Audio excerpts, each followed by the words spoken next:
Baik, terima kasih atas kesempatan yang telah diberikan kepada saya. Dalam kesempatan ini saya akan mencoba mempresentasikan hasil artikel saya mengenai hukum perdata. Di sini kita akan membahas apa itu hukum perdata. Pertama-tama saya dari Universitas Coknya dan Medan, Fakultas Bisnis dan Humaniora, jurusan Ilmu Hukum.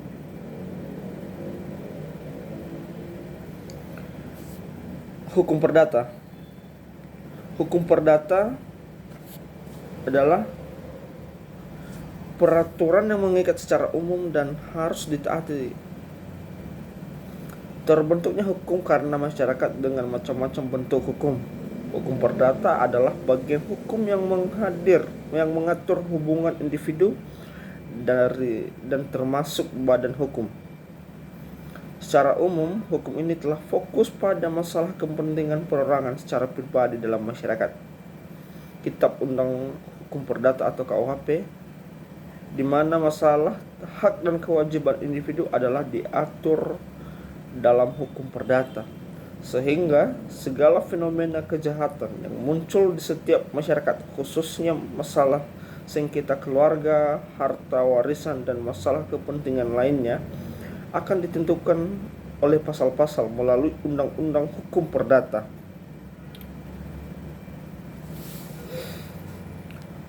Hukum perdata menyelesaikan berbagai masalah yang dilakukan oleh orang-orang lain terhadap pelanggaran hak dan kewajiban.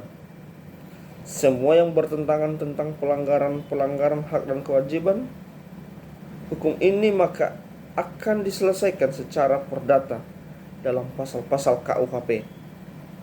Dengan demikian, hukum perdata ialah merupakan hukum dari sumber dari penyelesaian masalah dalam kepentingan individu dengan individu lainnya.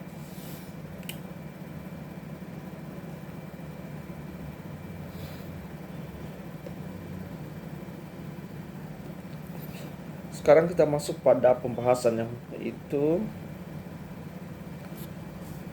latar belakang.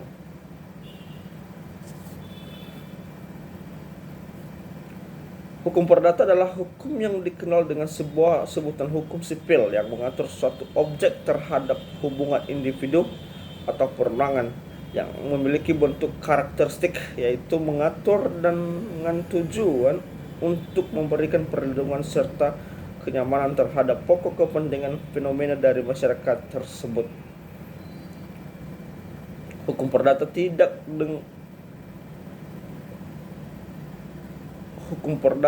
dengan sewenang-wenangnya aturan dibuat, akan tetapi telah diresmikan dalam buku undang-undang serta pasal-pasal yang akan diberikan terhadap pelanggaran hukum tersebut.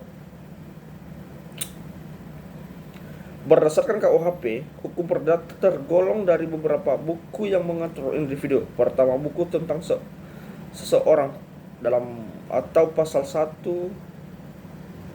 sampai 498. Kedua, buku yang mengatur tentang benda, pasal 449 sampai pasal 1232. Dan ketiga, buku yang mengatur perikatan atau pasal 1233 sampai 1084.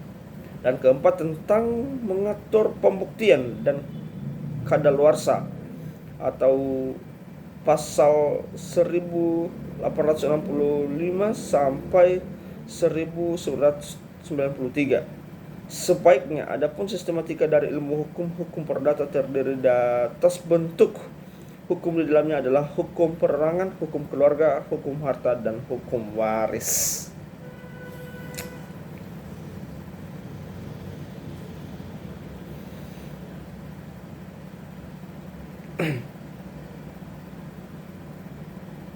Sekarang kita masuk pada pembahasan,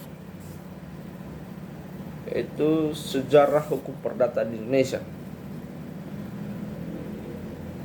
Menurut sejarah hukum Indonesia, bahwa hukum perdata yang saat ini berlaku dijalankan adalah hukum perdata Belanda atau disebut dengan BW.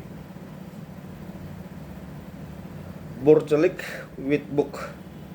Hukum perdata atau BW yang ditegakkan di Indonesia adalah hukum perdata Belanda, di mana pada saat itu Belanda pernah menjajah bangsa Indonesia, sehingga hukum perdata Belanda dijalankan di Indonesia, dan kesepakatan ini telah disahkan 16 Mei 1846 dan diundangkan dalam nomor 23 tahun 1847, dan pada tanggal 1 Mei 1848 telah dinyatakan berlaku. Dengan demikian, Kitab Undang-Undang Hukum Perdata Belanda atau BW Belanda dikatakan sebagai induk dari hukum perdata di Indonesia.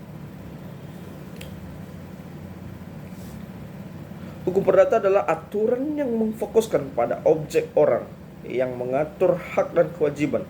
Menurut Abdul Qadir Muhammad mengemukakan bahwa hukum perdata adalah segala peraturan hukum yang mengatur hubungan hukum antara satu orang dengan yang lainnya. Hukum perdata dibagi menjadi dua, yaitu terdiri dari hukum data material dan hukum perdata formal. Hukum perdata material adalah hukum yang mengacu dalam mengatur kepentingan subjek, dan hukum perdata formal ialah hukum yang mengatur dalam penyelesaian masalah di depan pengadilan. Dengan demikian, bahwa hukum perdata formal saling berhubungan dalam mempertahankan masalah dengan hukum material.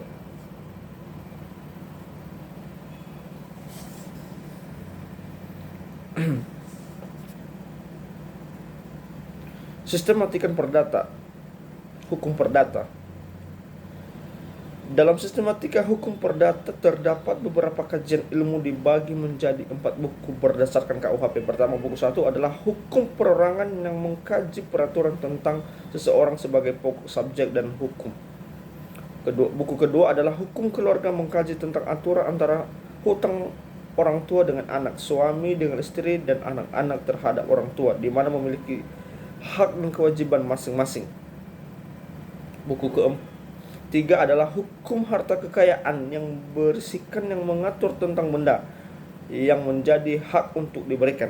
Dan hukum keempat adalah hukum waris, adalah yang mengatur tentang benda, uang, rumah, emas, dan tanah yang ditinggalkan oleh orang tua yang meninggal untuk mendapatkan hak yang pantas didapatkan dari bagian masing-masing. Kemudian asas-asas hukum perdata atau hak manusia dalam perjanjian. Pasal 1365 BW, asas milik itu adalah fungsi sosial, artinya tidak sewenang-wenangnya menggunakan hak dengan merugikan orang lain. Pasal 1330 adalah asas perlindungan kepada orang-orang dalam melakukan perbuatan hukum. Pasal 1-3 BW, asas melindungi HAM. Dan pasal 5A, asas bahwa setiap masyarakat atau orang harus mempunyai nama dan tempat di kediaman hukum. Kemudian jenis-jenis hukum perdata di Indonesia.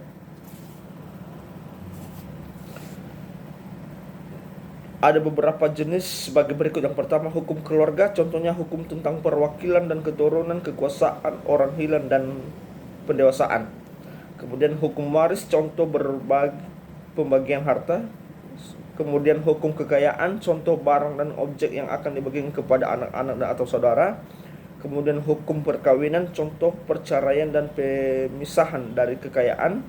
Dan terakhir perikatan, contoh perikatan alternatif dan ancaman hukum. Kemudian faktor-faktor hukum perdata yang berlaku di Indonesia. Adapun beberapa faktor yang mendorong perkembangan berlakunya hukum perdata di Indonesia adalah karena masyarakat, sehingga hukum ini berlaku dalam setiap individu. 1. Perubahan budaya kehidupan masyarakat, hal yang ditandai pada perkembangan yang revolusi dan globalisasi di Indonesia. Pengembangan jurisprudensi dengan jurisprudensi ini mempengaruhi perkembangan hukum di Indonesia. Ketiga, modernisasi dan demokratis, keempat pengaruh kekuatan politik, dan yang terakhir perkembangan teknologi. Nah, sekarang kita masuk pada penutup, yaitu kesimpulan dan saran. Pertama, kesimpulan saya mengenai artikel ini yaitu hukum perdata merupakan hukum yang paling penting dan sebagai kebutuhan setiap individu dalam menyelesaikan masalah-masalah yang datang. Hukum ini mengatur tentang seseorang yang melakukan tindakan yang buruk. Proses ini akan diselesaikan dengan perdata, artinya tidak umum tetapi secara objek dan kehidupan bermasyarakat. Kemudian saran, kita sebagai pelajar tentang hukum akan lebih paham dan menguasai hukum perdata di Indonesia supaya hal ini terus kita meningkatkan dari diri agar hukum tersebut tidak hilang sesuai dengan undang-undang yang ada. Karena hukum ini salah satu bentuk hukum yang menyelesaikan segala masalah pribadi dalam keluarga, harta maupun waris dengan jalur hukum perdata. Baik, demikian saja hasil presentasi mengenai artikel saya tentang hukum perdata. Atas kesempatannya saya ucapkan terima kasih.